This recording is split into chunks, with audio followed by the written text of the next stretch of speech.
Salut, c'est moi, Casey Ryback. Vous m'avez probablement déjà vu dans des films comme Les Singes de Noël et Gaston Lepage contre-attaque. Dans ce film, vous allez avoir 10 trucs de professionnels de pool pour vous aider. Mais un moment, je dois retourner à ma partie.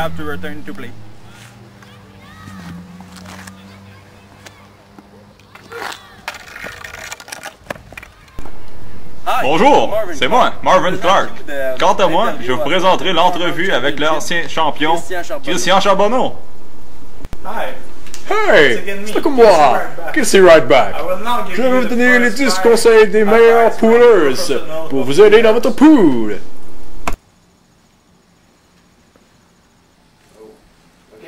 En premier lieu, évitez de sélectionner trop de joueurs de votre équipe favorite, puisque vous cherchez à surévaluer leur potentiel.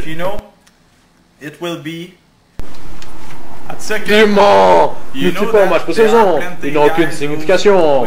Puisque les entraîneurs cherchent à les évaluer, des joueurs de 4e trio se retrouvent souvent sur la première ligne d'attaque. Plusieurs autres sont envoyés dans la mêlée en temps numérique.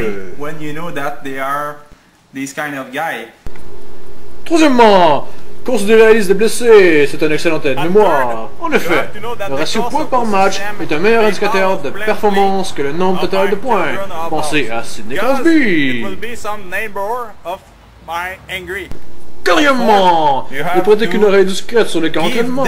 Les entraîneurs, en effet, ont toujours de bons mots à rendre à leurs joueurs au cours du camp, mais la composition de leurs éléments est, à toute fin pratique, terminée.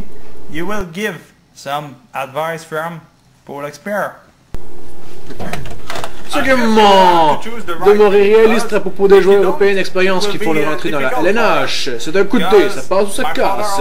Il est difficile de prévoir l'adaptation de ces patineurs au style de jeu nord-américain.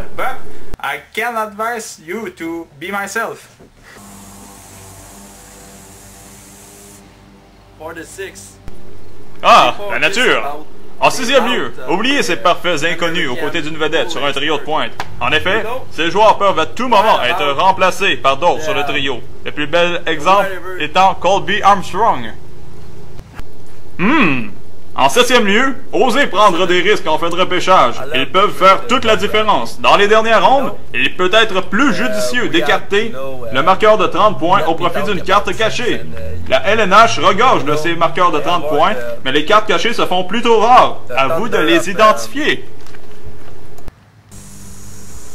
8e, osez prendre des défenseurs. Puisque leurs buts valent 2 points dans le pool, ils sont toujours des choix très intéressants.